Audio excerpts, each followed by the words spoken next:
Sweet nyo naman. Buko nga. Buko na may sky. Buko juice. Ito yung pinakabagong experiment nakita po namin dito sa Davao. Mag-picture ko lang. Buko with snowflakes. Tapos may plastic pa yung yellow. Plastic pa yung yellow, ha? Oh, para di daw magtubig. Uy, bibing ka. Kasi December na ngayon. Guys, buko na may sky.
Sorry.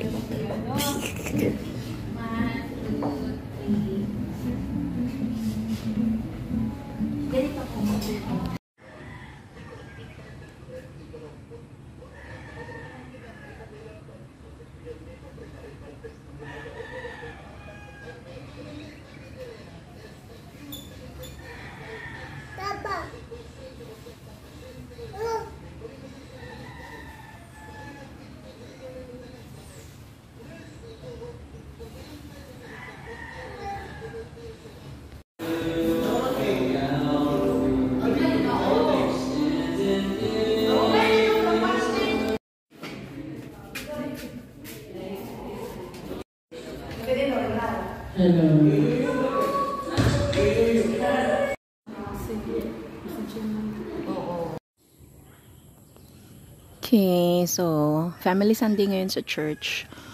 So tuwing Family Sunday meron kami parang yan, celebration, fellowship. So nakalatag na yung aming white tents and tables, chairs.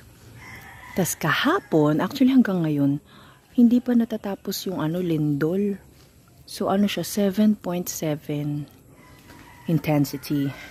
So grabe siya, hindi na talaga ako nakatulog kasi sobra talaga yung lakas niya. Tapos si mama ngayon, andito sila, sa Davao sila ngayon. So pinababa din sila sa hotel. Ganun. So baka mamaya inaasahan din namin umulan at bumagyo. So ito yung decor na ginawa ng homeboy namin. Kasi lighthouse daw eh. So yan ang version ng lighthouse. Tapos ito yung raffle namin. Unti lang raffle namin ngayon. Unti lang yung nagbigay for this year. So yan lang yung namin nabili. And then ito yung aming buffet station. So 'di ba nag-food package na kami. So kasama sa binayaran nila nga itong rent ng tent, yung drinks, rice, everything ganyan. So nag-opt kami ngayon to use this abaka plates kasi parang nakatambak lang siya, masisira na. So bumili na kami banana leaves para niya. Tapos ito ito yung sa rice namin, tapos ito yung 6 namin na ulam, tapos fruits, tapos dessert, tapos drinks. Yan, tapos yung dispenser. Tapos dun sa loob ko nakikita nyo. Yes, lahat yan ng picture black and white. Puro families yan dito sa sa church. So pwede nila yung kunin mamaya after mag picture na.